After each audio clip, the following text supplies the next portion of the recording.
खरं म्हणजे काँग्रेस विधानसभेच्या धक्क्यातून अजून सावरलेली नाही.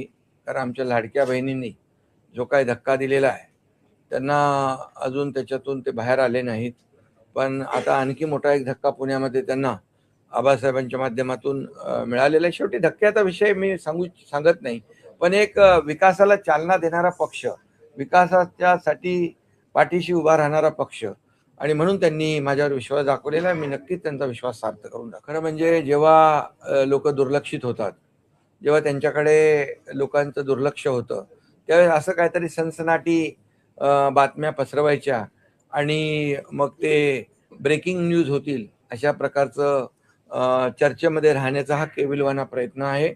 खरं म्हणजे मी आपल्याला सांगतो की या देशाचे प्रधानमंत्री नरेंद्र मोदीजी यांनी गेले 2014 पासून जे आतापर्यंत जे देशासाठी काम केलेले आहे हे सर्व श्रुत आहे आणि आम्ही देखील एनडीएचे घटक म्हणून त्यांच्या सोबत आहोत आणि आज आपला देश पुढे जातोय, देश विकसित होतोय.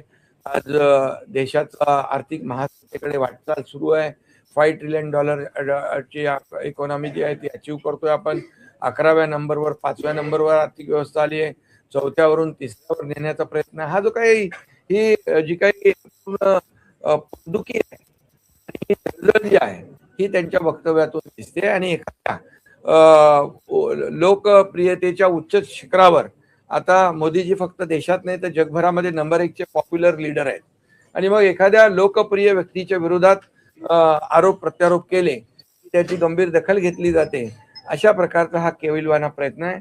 हा सूर्यावर थुंकण्याचा आणि म्हणून याचा निषेध आणि निंदा जेवढी करावी तेवढी थोडी आहे. आणि राहुल गांधी देखील विदेशात जाऊन आपल्या देशाची बदनामी करतात आणि पाकिस्तान जे सांगते ते खरं मानतात. 1 तास आपण युद्ध हरलो होतो याच्यामध्ये त्यांना आनंद वाटतो. कसली देशभक्ती हे हा देशद्रोह आहे, देशाची बेईमानी आहे आणि हे पाकिस्तानचं प्रेम त्यांचं उतू चाललेलं आहे आणि म्हणून देशातली जनता त्यांना धडा शिकवल्याशिवाय नाही.